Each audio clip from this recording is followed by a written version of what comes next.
Rubber coat কিভাবে লাগাতে হয় আজকে কথা বলবো এই বিষয় নিয়ে।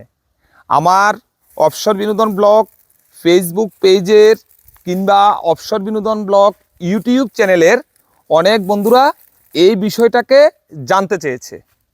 তো ওনারা বলেছে আপনি যত তাড়াতাড়ি সম্ভব এই বিষয়ে একটা ভিডিও নিয়ে আসুন। তাই আজকে এই বিষয় নিয়ে আমি কথা বলবো, কিন্তু আমার কাছে এখন কোনো প্রকার রাবার কোট নেই। তো আমি একটা চকের মাধ্যমে এখানে দেখিয়ে দেব যে কিভাবে রাবার কোটকে লাগাতে হয়। হ্যাঁ, তার জন্য এই গাছটাকে আমি নির্বাচন করেছি। তো অনেকেরাই আছেন রাবার কোটের সঙ্গে কেরোসিন তেল মিশিয়ে রাবার গাছের মধ্যে ব্যবহার করছেন।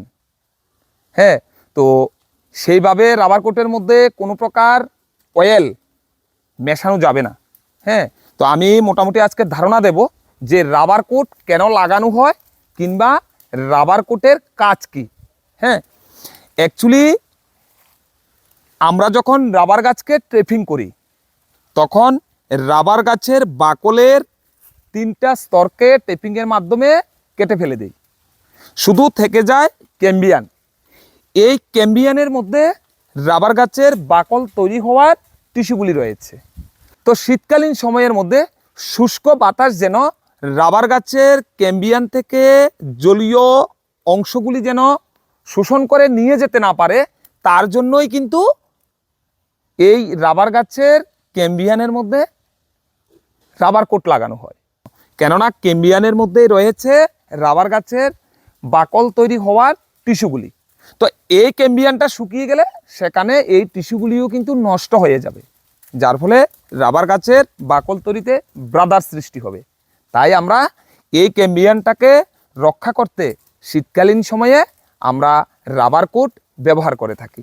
তো আমরা যখনই রাবার গাছের মধ্যে রাবার কোট লাগাবো তখন যেখানে চ্যানেলটা রয়েছে চ্যানেল থেকে কিন্তু কিছুটা উপরে লাগাতে হবে, একদম সরাসরি চ্যানেলের মধ্যে কোনো প্রকার রাবার কোট লাগানো যাবে না।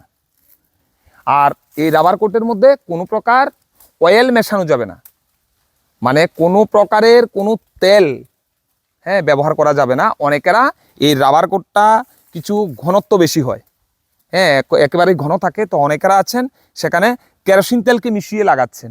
অ্যাকচুয়ালি তাতে কিন্তু উপকারের চেয়ে ক্ষতি বেশি হয়ে যায়। আর যখনই লাগাবেন তখন একটা সুতি কাপড়ের মাধ্যমে লাগাবেন। এই যে আমি একটা সুতি কাপড় দেখেছি, যখন আপনারা এভাবে ঘষে ঘষে লাগাবেন, এভাবে ঘষে ঘষে লাগাবেন।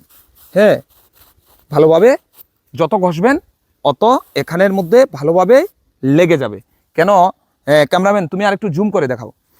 কেন আমি ঘষে ঘষে লাগানোর জন্য বলছি, এই যে দেখুন এখানে অনেক ফাটা ফাটা জায়গাগুলি রয়েছে। এই যে ক্যাম্বিয়ানটা অনেক অংশে ফেটে গেছে, এই যে তো আমরা যদি ভালোভাবে ঘষে না লাগাই, মানে সুতি কাপড়ের মাধ্যমে যদি আমরা ঘষে না লাগাই, তাহলে হবেটা কি, এই যে ফাটা জায়গার মধ্যে এই ফাটা জায়গার মধ্যে কিন্তু কোনো প্রকার রাবার কোট প্রবেশ করতে পারবে না, ঢুকতে পারবে না। অর্থাৎ উপর দিয়ে লাগানো হলে কি হবে, এই ফাটা অংশ দিয়ে কিন্তু শুষ্ক বাতাস এই ক্যাম্বিয়ানের মধ্যে থাকা জলীয় অংশটা শোষণ করে নিয়ে যাবে।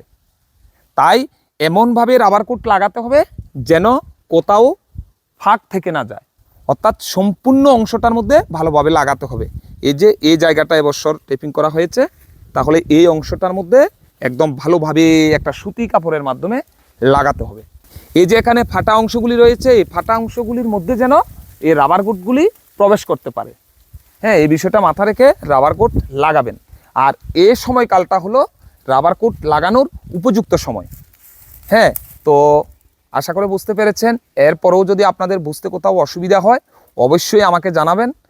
আর ভিডিওটি ভালো লাগলে অন্যান্য বন্ধুবান্ধবের কাছে একটু নিয়ে যাবেন, তাহলে হয়তোবা ওনারাও কিছুটা উপকৃত হবে।